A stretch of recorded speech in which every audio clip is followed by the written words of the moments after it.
Hello everybody, welcome back to the layout. Today I'm going to do something a little bit different. I'm actually going to try my first review of a model, and this will be it. It will be the Walthers Proto SD9. Inside the outer cardboard sleeve is a polystyrene tray with the model held in a plastic clamshell. Also in the box is the Proto warranty card, a quick start guide for the lock sound select decoder, and a exploded parts diagram. Inside the polystyrene tray we've got some clear plastic hard shell casing, so I should pull the sleeve off of that. Polystyrene falls out.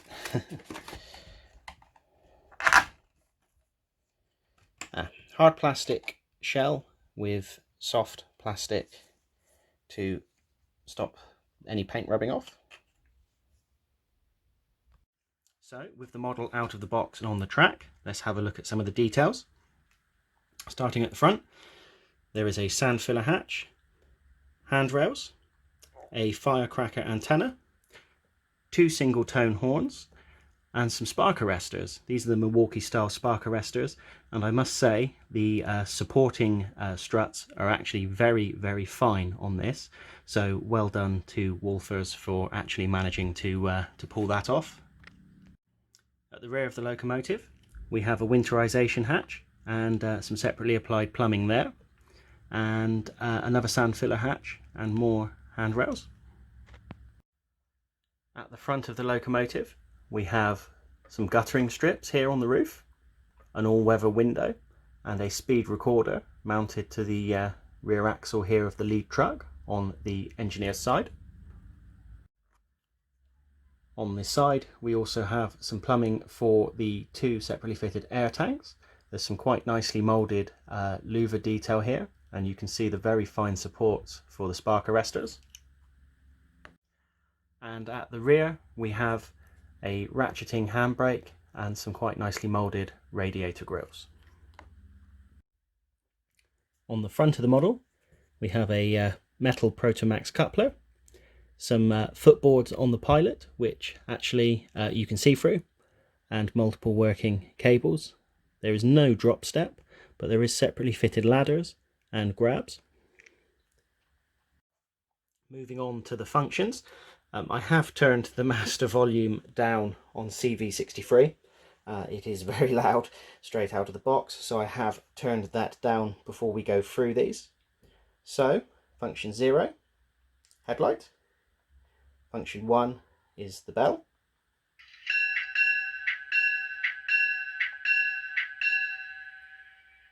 Function 2 is the horn.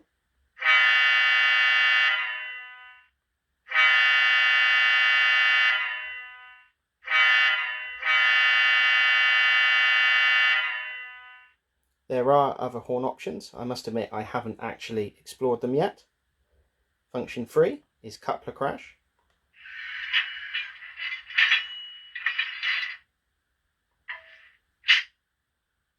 Function 4 is dynamic brake.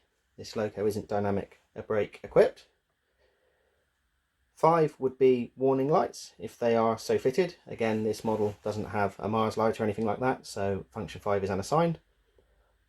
6 in the manual says ditch lights, but in this case they are lit number boards.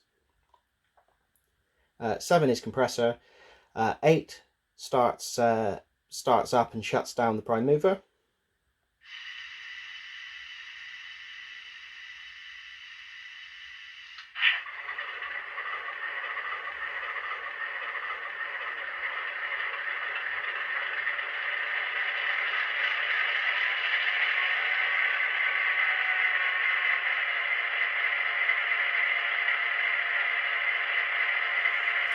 Function 9 is ESU's drive hold. This actually holds the motor functions but lets you manually control RPMs with the throttle, so I shall demonstrate that now. So function 9 is on, and I shall rev up the prime mover up through the notches, but the model won't move.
and that's back to idle.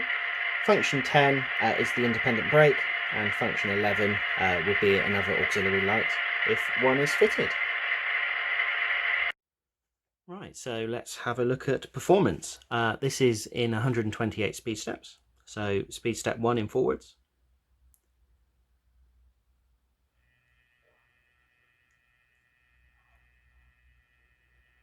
This model isn't run in, this is pretty much straight out of the box.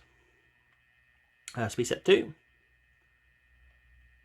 3, 4, 5, 6, 7, 8, 9, and 10. It's very smooth.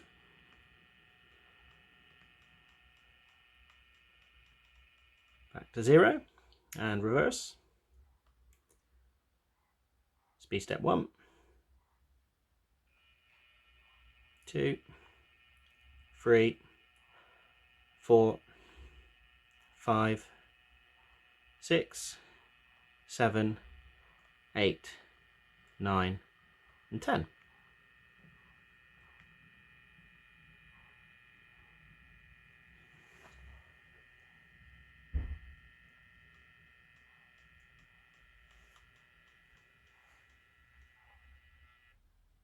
And with the sound on.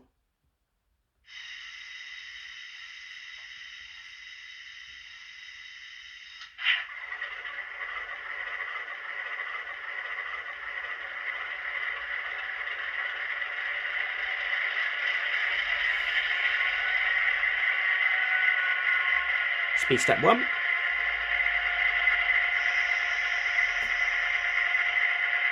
2, 3, 4, 5, 6, 7, 8, 9, 10.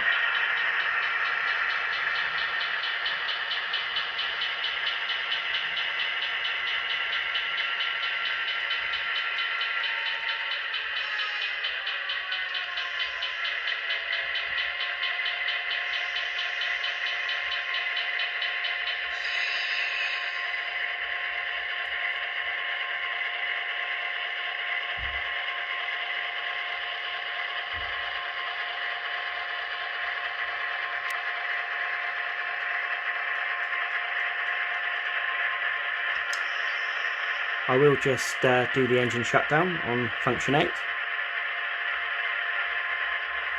so you can hear that.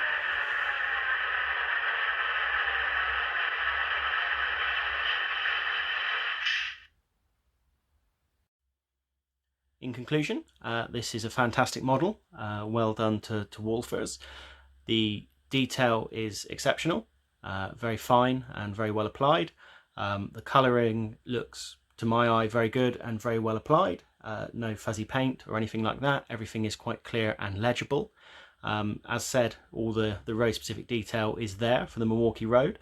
I've not been able to find a photo very quickly of 539. I had noticed a lot of the SD7s and SD9s actually only had half a fuel tank. A lot of Milwaukee Road locomotives had smaller fuel tanks ordered from EMD. Whether this was a weight saving or cost saving exercise, if someone can tell me in the comments, I would like to know. Obviously this model has a full fuel tank, more than likely because it would require major rework of the chassis. So the only criticism, if you can really call it a criticism, is that I'm not 100% sure the fuel tank is correct.